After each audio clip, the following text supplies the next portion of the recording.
gotta pop a bottle off of your chain swinging, clang clang, and it costs a lot. Bitch, I'm always at the guala, yeah, and you are not badass beat. Keep on going till you hit the spot. Whoa.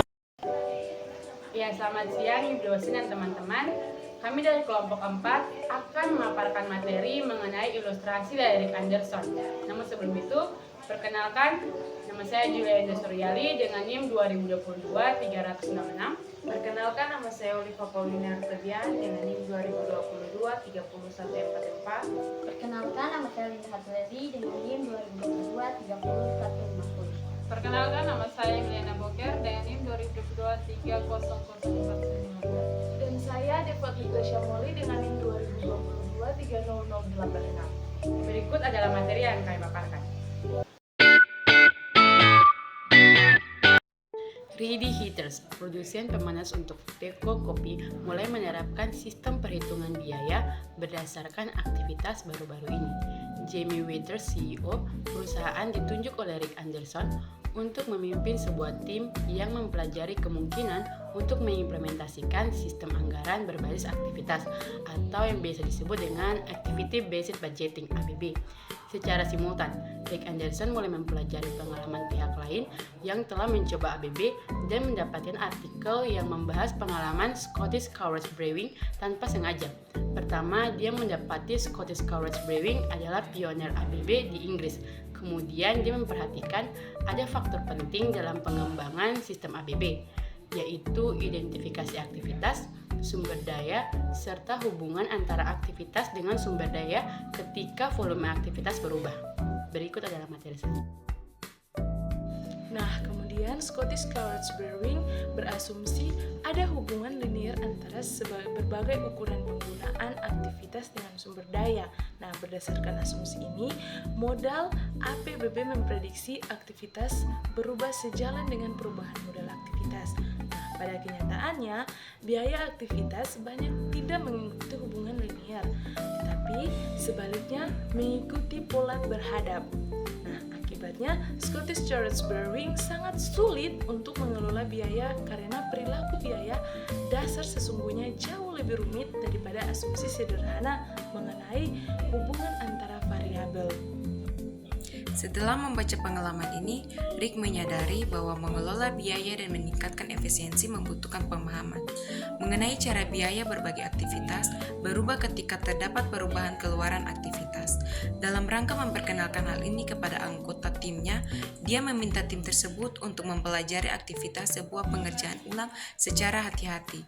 Mereka mendapatkan bahwa ketika sebuah produk cacat terdeteksi, produk ini akan dianalisis untuk dicari masalahnya. Selanjutnya, produk ini diproses kembali agar berfungsi sebagaimana seharusnya. Berapa biaya seperti penyusutan, perlengkapan yang digunakan, dan pengawasan tidak berubah sejalan dengan peningkatan jumlah produk yang dikerjakan ulang. Biaya-biaya lainnya seperti bahan baku dan listrik peningkatan sejalan dengan unit yang dikerjakan ulang, akan tetapi beberapa biaya yang akan berubah dengan berbagai perubahan besar dalam keluaran aktivitas. Rick mulai menyadari bahwa mengetahui perilaku biaya adalah informasi yang sangat penting. Contohnya, jika beberapa aktivitas pengerjaan ulang berubah sejalan dengan jumlah unit yang dikerjakan ulang, maka berbagai biaya ini dapat dikelola dengan cara mengurangi jumlah unit yang dikerjakan ulang. Ia menemukan berbagai cara mengurangi jumlah unit cacat yang akan memungkinkan penurunan biaya aktivitas pengerjaan ulang dan meningkatkan efisiensi.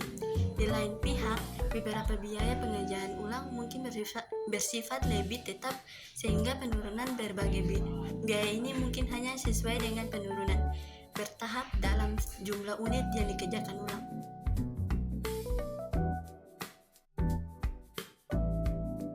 Berikut ini ada beberapa pertanyaan yang akan dipaparkan dan akan kami jawab. Di sini saya akan menjawab pertanyaan yang pertama. Pertanyaan yang pertama yaitu, anggaplah divisi tersebut mengurangi kebutuhan atas aktivitas pengerjaan ulang. Apakah pemakaian sumber daya akan berkurang dengan proporsi yang sama untuk aktivitas ini? Adakah perbedaan antara pengeluaran sumber daya dan penggunaan sumber daya? Jadi jawabannya yaitu tidak sama porsinya dengan aktivitas pengerjaan ulang. Perbedaan antara pengeluaran sumber daya dan penggunaan sumber daya terletak pada total biayanya. Pengeluaran sumber daya atau resource shopping merupakan biaya untuk mendapatkan kapasitas dalam melaksanakan suatu aktivitas. Penggunaan sumber daya atau resource to use merupakan jumlah kapasitas aktivitas yang digunakan dalam memproduksi keluaran.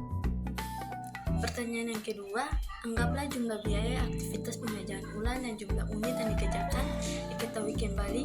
Berdasarkan informasi ini, dapatkah ditentukan beberapa jumlah biaya yang bersifat variabel, beberapa banyak yang bersifat tetap?